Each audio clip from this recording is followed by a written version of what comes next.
Assalamualaikum warahmatullahi wabarakatuh.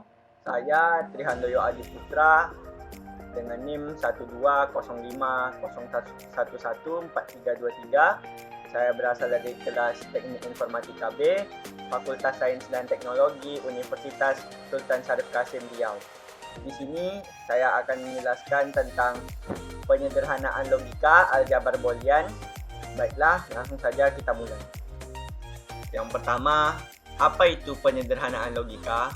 Penyederhanaan berarti meminimalisi jumlah operasi dan variabel dalam ekspresi aljabar logika, yang berarti penyederhanaan operasi dan variabel di dalam sistem digital yang melalui beberapa cara, yakni cara aljabar Boolean dan cara peta Karnaugh.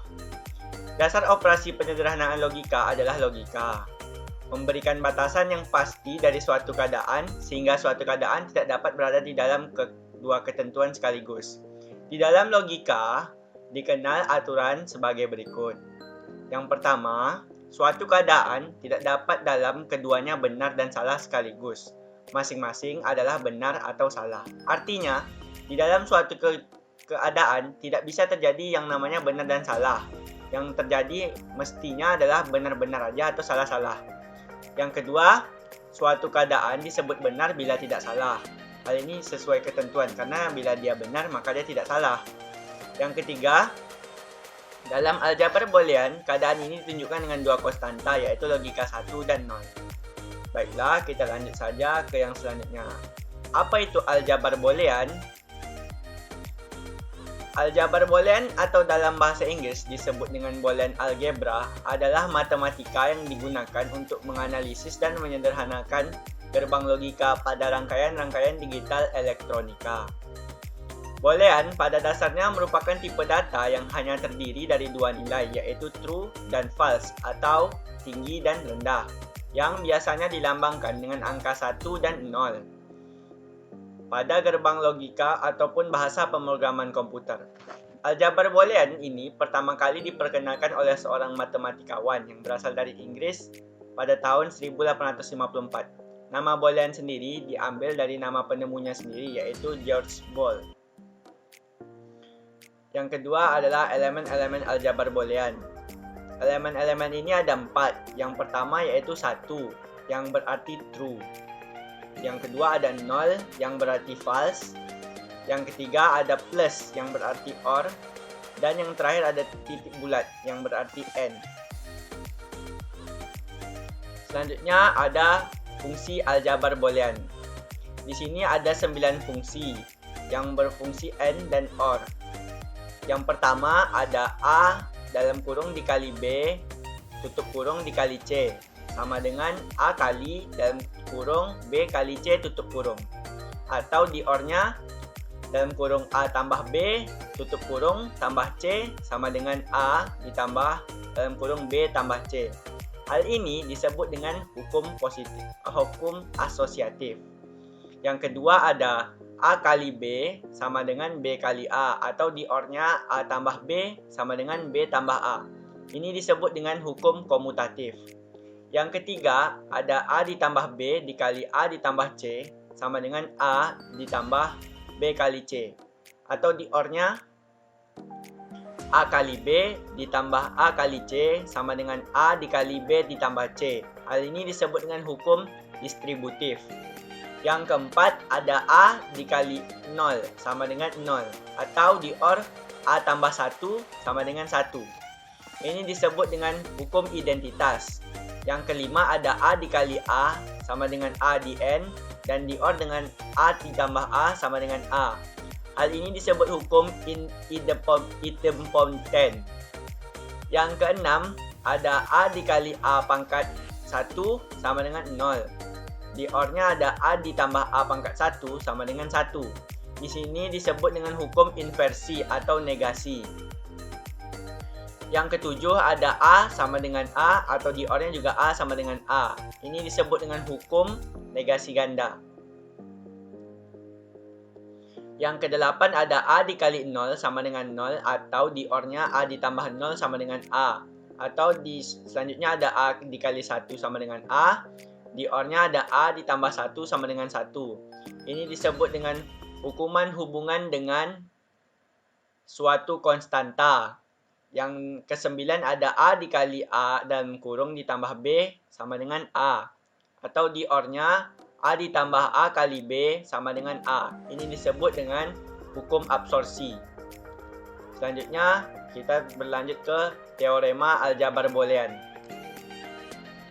Di sini ada dua teorema aljabar boolean. Yang pertama ada teorema variabel tunggal, di mana teorema variabel tunggal diperoleh dari hasil penurunan operasi logika dasar OR, N, dan NOT, yang mana teorema itu meliputi teorema 0 dan 1, atau identitas impoten, komplement, dan involusi.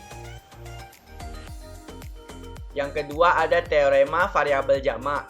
Teorema variabel jamak terdiri dari teorema komutatif, distributif, asosiatif, absorpsi, dan Morgan. Selanjutnya kita melanjut ke hukum aljabar boolean. Yang pertama ada hukum komutatif atau commutative law. Hukum komutatif menyatakan bahwa penukaran urutan variabel atau sinyal input tidak akan berpengaruh terhadap output rangkaian logika. Contoh, perkalian X kali Y sama dengan Y kali X, atau penjumlahan X tambah Y sama dengan Y tambah X. Pada penjumlahan dan perkalian, kita dapat menukarkan posisi variabel, atau dalam hal ini adalah sinyal input. Hasilnya akan tetap sama dan tidak mengubah kedua keluarannya. Artinya, jika kita kali X kali Y, maka hasilnya tetap akan sama dengan Y kali X. Begitu juga kalau kita X tambah Y, maka hasilnya akan tetap Y tambah X. Sama keduanya, kalau dijumlahkan tetap sama aja hasilnya. Yang kedua ada hukum asosiatif atau associative law. Hukum asosiatif menyatakan bahwa urutan operasi logika tidak akan berpengaruh terhadap output rangkaian logika. Contoh, perkalian gerbang logika N. W kali dalam kurung kali X kali Y tutup kurung sama dengan dalam kurung W kali X tutup kurung dikali Y. Atau di penjumlahan di gerbang logika OR, W tambah dalam kurung X tambah Y sama dengan dalam kurung W tambah X tutup kurung tambah Y. Karena pada perjumlahan dan perkalian kita dapat mengelompokkan posisi variabel, dalam hal ini adalah urutan operasi logikanya. Hasilnya akan tetap sama atau tidak akan mengubah keluarannya. Tidak peduli yang mana dihitung terlebih dahulu, hasilnya tetap akan sama. Tanda kurung hanya sekedar untuk mempermudah mengingat yang mana yang akan dihitung terlebih dahulu. Sistemnya tetap sama. Jika kita merubahnya W kali X ditutup kurung dikali Y seperti di sebelah ini, maka hasilnya akan tetap sama dengan seperti ini. Begitu juga di penjumlahan, di mana jika kita tukar penutup kurungnya, maka hasilnya tetap sama, karena penutup kurung ini hanya untuk prioritas mana yang akan dikerjakan terlebih dahulu. Selanjutnya ada hukum distributif. Hukum distributif adalah hukum yang menyatakan bahwa variabel-variabel atau sinyal input dapat disebarkan tempatnya atau diubah sistem urutan sinyalnya. Perubahan tersebut tidak akan mempengaruhi output keluarannya. Artinya jika dirubah sebaran tempatnya atau diubah urutan sinyalnya, maka hasilnya tidak akan, atau outputnya ini tidak akan berubah. Meskipun dirubah-rubah ini tadi sebaran tempat atau urutan sinyalnya. Selanjutnya ada hukum N law. Hukum ini disebut dengan hukum N karena pada hukum ini menggunakan operasi logika N atau perkalian. Artinya hukum N ini hanya menggunakan operasi perkalian saja. Karena itu dia disebut dengan hukum N atau N law. Selanjutnya ada hukum OR atau OR law. Hukum OR ini menggunakan operasi logika OR atau penjumlahan. Artinya hukum OR ini hanya menggunakan penjumlahan saja. Karena itulah dia disebut dengan hukum OR atau OR law. Dan yang terakhir ada hukum inversi atau inversion law. Hukum inversi menggunakan operasi logika NOT. Hukum inversi ini menyatakan jika terjadi inversi ganda, kebalikan 2 kali, maka hasilnya akan kembali ke nilai aslinya. Jadi, jika suatu input diinversi, maka hasilnya akan berlawanan. Namun, jika diinversi sekali lagi, hasilnya akan kembali ke semula. Artinya, jika dia dibalik, maka hasilnya akan berlawanan. Tetapi, jika dibalik lagi, maka dia akan kembali ke hasil aslinya atau hasil normalnya. Baiklah, Kita akan lanjut ke contoh soalnya. Baiklah, di sini saya akan menganukan contoh soalnya. Contoh soal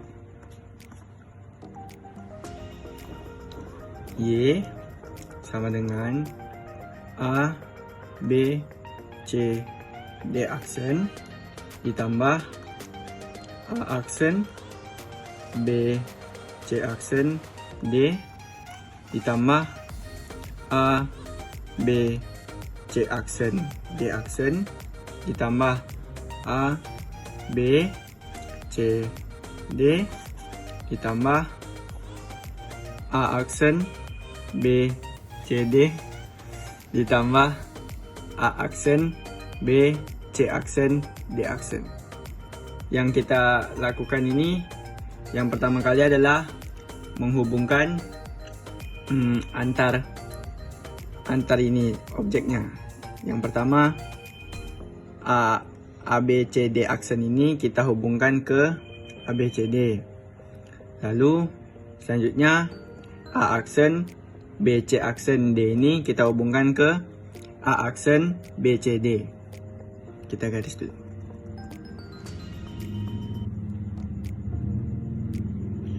Berikutnya yang A, B, C aksen, D aksen ini kita hubungkan ke A aksen, B, C aksen, D aksen.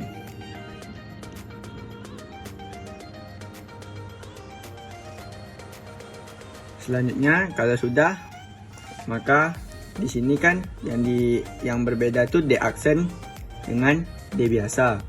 Maka kita tulis Y sama dengan A, B, C dalam kurung D aksen ditambah D. Selanjutnya ada di sini A aksen, B, C aksen, D dihubungkan dengan A aksen, B, C, D. Maka yang berbeda itu adalah C aksen. Maka kita masukkan di sini A aksen, B, D dalam kurung C aksen ditambah C. Selanjutnya di sini A, B, C aksen, D aksen dihubungkan dengan A aksen, B, C aksen, D aksen.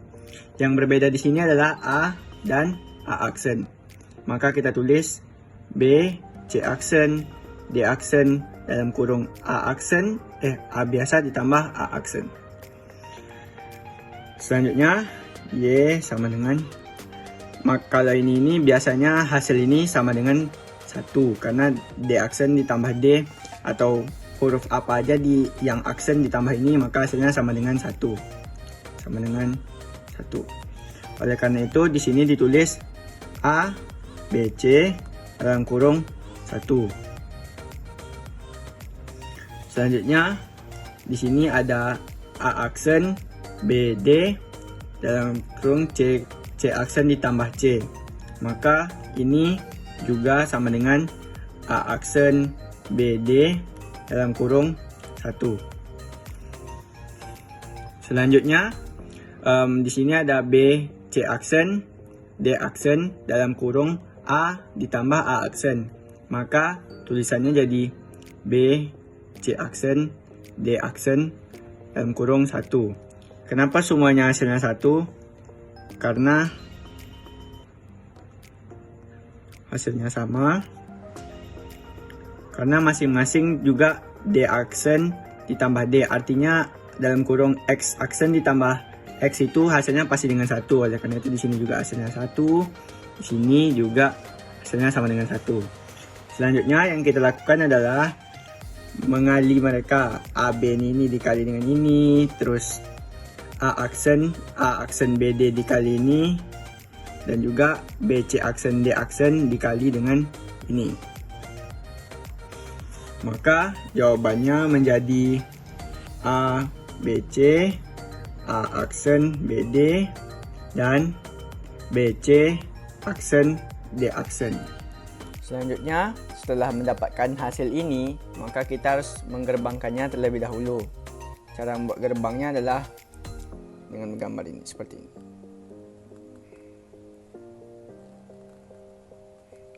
Di sini ada A, B, C. Lalu di sini garis seperti ini.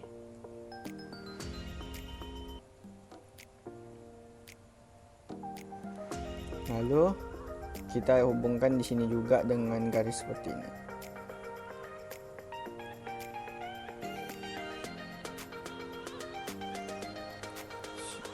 Di sini ada A di garis 0, lalu B dan D. Lalu selanjutnya kita garis seperti ini untuk garis menuju Y.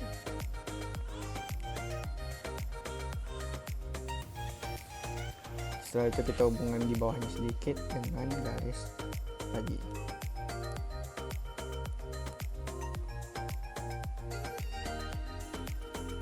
Ini garis B, C, dan D.